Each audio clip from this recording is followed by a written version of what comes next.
My name is Pratap Dua and I am running for Mayor of Markham. This is my second attempt for the mayoral seat. First I ran in 2006 along with two other candidates, Stephen Kotick and Sam Orico, against Mayor Frank Scarpiti. I was the runner-up in the last elections, and it has motivated me all along to unseat the present mayor for the policies which he has undertaken in the last few years. Markham residents are knee-deep in debt. No one told you that, and no one will ever tell you that. Our mayor and present council have raked up $2.2 billion debt on our shoulders through York Region, which will increase to $4 billion in 2011, and that is just a varied number. It can go to $5 billion because they are on a debt spree. That translates roughly into $15,000 debt load per family, per household, which is equivalent of 4 times your annual property taxes. That much debt is uncalled for, and that is why I am here to protect your interests.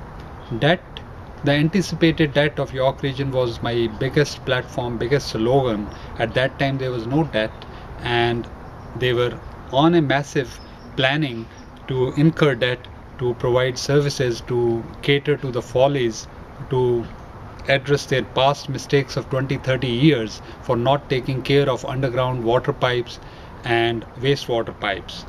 This council has been sitting in power for last so many years. Some councillors have been in council for over 25 years. Even our mayor has spent about 3 decades in the council. Yet these people never cared about replenishing or maintaining the underground water pipes and sewer pipes. So what it happened is that these got neglected, and we have now a massive expenditure which they only came to know through a report in 2006, which was a report prepared across Ontario, and which told them that we need to spend $22 billion across Ontario to replenish these assets or to look after them. That is why we saw a lot of water pipes bursting in Toronto, Thornhill and various areas of Markham. Now, York Region's share alone is a couple of $1 billion, because York Region is a big region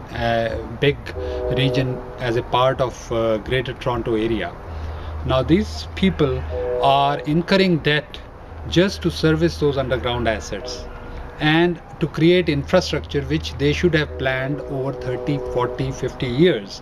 At least they have been in council for over 20 years. You know which councillors and which mayor and deputy mayor, all of these people have been in council.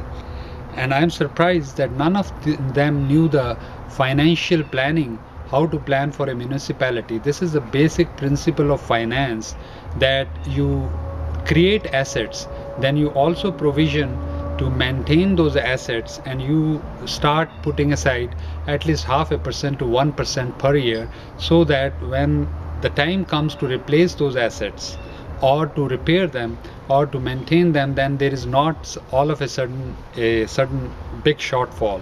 So these people forgot, and now they are trying to address, and one of the ways they are addressing is by raising massive debt.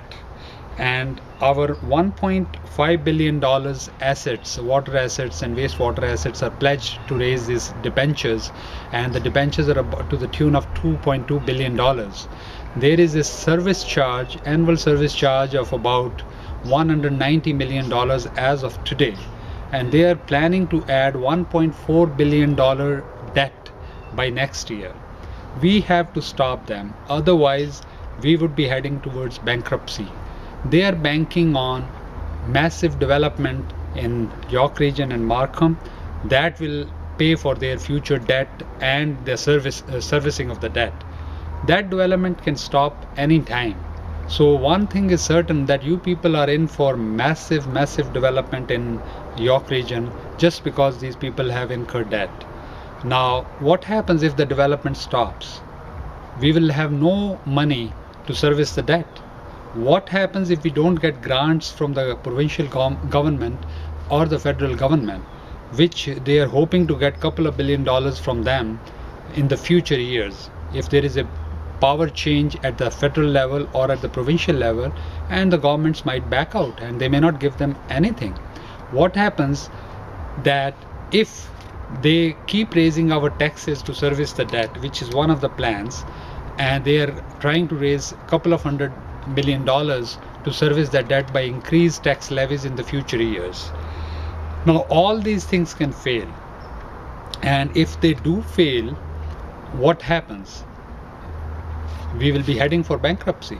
That is the simple principle of finance. We have mortgaged our assets to raise that debt, and then if there is a shortfall over and beyond those water assets, whose value is just $1.5 billion, and we have a debt of $3.6 to $4 billion by 2011, what happens if they cannot have development charges, if they cannot have other things and other revenues? They will fall, they will crumble, and we all who will have a massive $15,000 debt load plus the service charges plus the add-ons, and we might be hit with $25,000 debt load per family.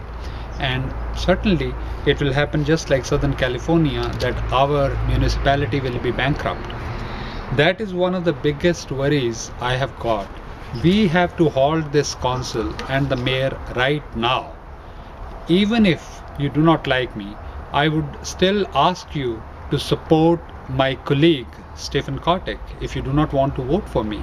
Although I would request in the first instance that you should vote for me. But we need a change, and the change is required now.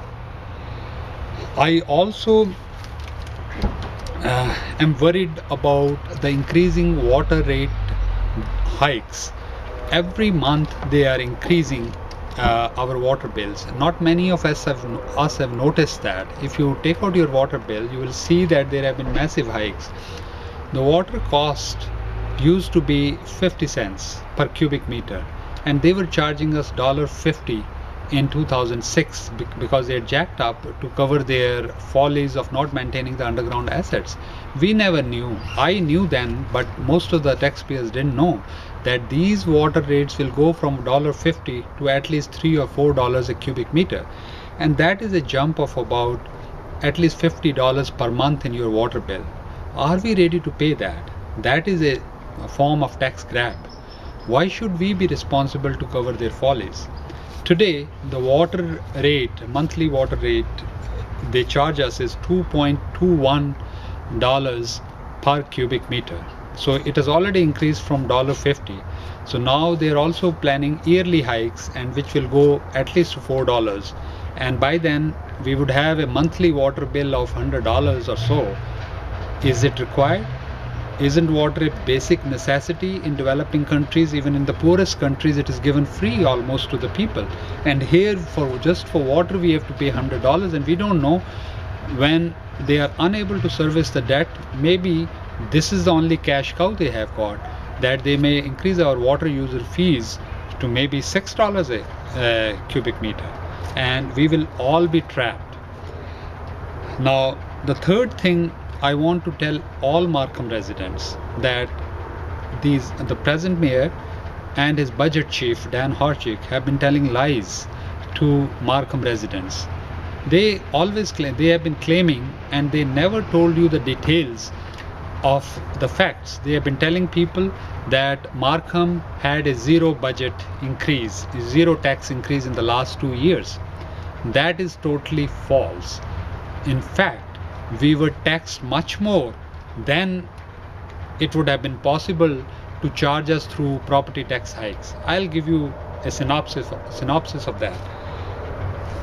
Our budget increased from almost $268 million in 2006 to $316 million for 2010. Now there is an increase of $48 million. You tell me, from where did they get that money? 48 million is not a joke. I'll give you the breakdown. They got $20 million from water rate hikes. The water budget went up from $47 million to $67 million. So our yearly water budget revenues are $67 million. So that $20 million has come from the pockets of taxpayers, from our pocket. This not many people are aware of. Now, there has been an organic growth with the new houses. How much that would be? Maybe $2-3 million a year. That's all. Now, second thing, they raised our recreation user fees, ice skating fees, and swimming fees, and rental fees, facilities fees. All those were hiked up, and they have continued to hike up. Now they got another, I believe, 10 to 15 million dollars from increase in our user fees. The only thing they got from organic growth is about 10 to 12 million dollars, which they have got from additional houses being built over in Markham. Houses being built in Markham are about 1,000 houses a month, 1,000 houses a year, or maybe 1,500 at the peak. And the total revenues in the form of property taxes they must have got is about $2 to $3 million per year. And I assume that they don't tell us the correct details. I try to ask them, they don't tell us. So I assume the organic growth is not more than 12 to 15 million dollars, which is part of this $48 million increase. So rest of the money has been taken from us by way of user fees, recreation fees, and others, and also by water rate hikes. And these will keep going up because now it's a corporation. Town of Markham is a corporation. They have resorted to following the bank style management. When banks fell short of interest spreads during the early 90s, when the markets crashed, the real estate bubble crashed, then the banks became smarter. According to the Basel Accord, they were given direction to raise service fees, monthly service fees. So now we see banks keep charging us service fees unilaterally, and we have no recourse. We cannot say yes, although we are part of their agreements, but they don't ask us before raising those fees. Same way, our town of Markham is increasing our user fees, our water rates, our whatever rates you call, monthly electricity rates for PowerStream. So this is in their hands, and we are being billed. In fact, each average resident is shelling out at least $1,000, $1,500 per year. Isn't that a form of tax levy? You may not call it a tax levy, but it is de facto tax levy because that is money gone from our pockets. And how many families can afford that? Now, the third thing I want to discuss is the lack of information which there's too much noise. The lack of information which our town staff provides to the taxpayers. I, as a running candidate, have inquired from finance department, from human resources many times. For many inquiries, they have failed to respond back because they have been given directions by mayor not to tell anything to us because they'll be exposed. So Director of Human Resources, Sharon Lang, Director of Communications, Mr. Flaherty, and they have refused to tell us anything. If they can refuse us, I can well imagine they won't tell even a normal taxpayer, and we have no recourse. We cannot fire them, we cannot remove them. So there are many like them in the town.